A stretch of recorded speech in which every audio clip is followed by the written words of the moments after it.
Hey everybody. All right, at long last, it's time for the Hohner Crossover review. This is not a cheap harmonica. This is about $85, and it is marketed as sort of an improvement over the Marine Band Deluxe, which itself is a $70 harmonica, so this is $15 more.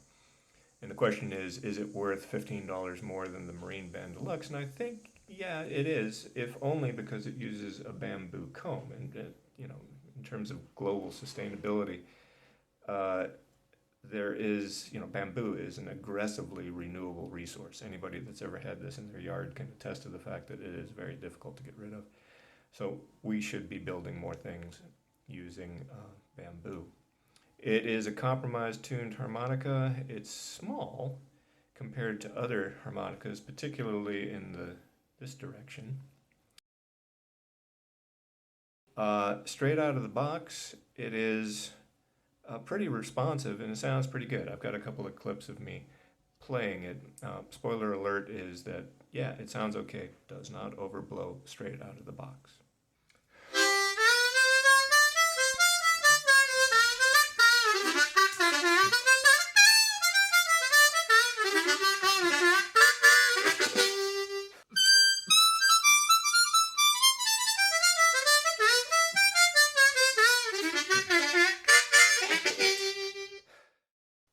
Let's try overblows.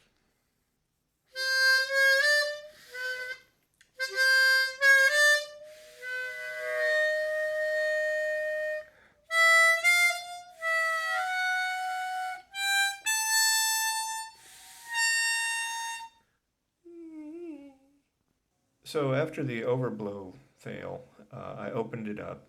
Come to find out, it's only held together by 3 screws in addition to the screws on the edge, which are bolts more like. So in order for it to be truly airtight, I think you got to cinch down on pretty much all of these things. The gapping on it was okay. The blow reed plate reeds were pretty open. So I closed those up, and sure enough, now it overblows just fine.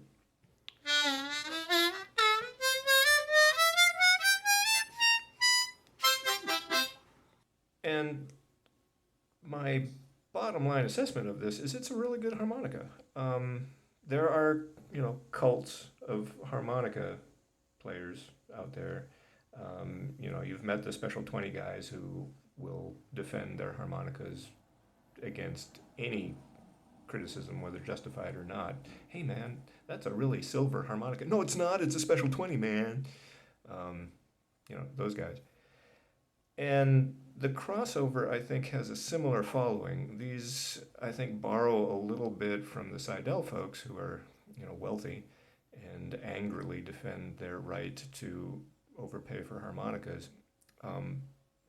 And this is kind of where we are with the crossover. It's a really good harmonica. Don't get me wrong. This is a great harp. $85. For about half that, you can also get a compromised tuned Dabell Contender, and they sound really similar. This is the crossover.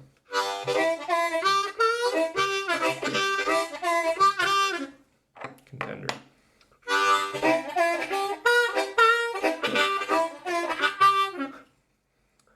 Stay on the contender.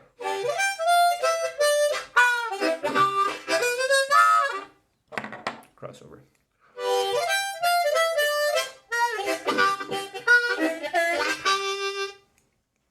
Again, nothing against the crossover in terms of playability. Once it was adjusted, responsive, sounds good. Marine Band name, bamboo comb, good for the planet. All of these things. If you have $85, if you're one of these people that pays, well, I don't know, $150 for your scotch, then this is not going to be a big deal. And I can see getting a bunch of these. They're great harps. But for half that, you can get a harp that's every bit as good and sounds every bit as good. And for a fourth of that, you can get harps like the Conjurers and the East Hops and all the others. They're they're still pretty playable. And sound pretty good, and most of those are equal temperament, but I've said before that most people can't tell the difference between equal and compromise and all these sorts of things. So, if you're drinking the Kool-Aid and you've got a lot of money, get yourself a crossover. They are good harmonicas. They are really good harmonicas. If, on the other hand, you need your money for things like, well, I don't know, gas or food or other harmonicas, then maybe this isn't the way to go. So take it, leave it. It matters not to me. Good harmonica. I'm glad I have one anyway, so that I can figure out what all the noise is about. And yeah, they're pretty good. So.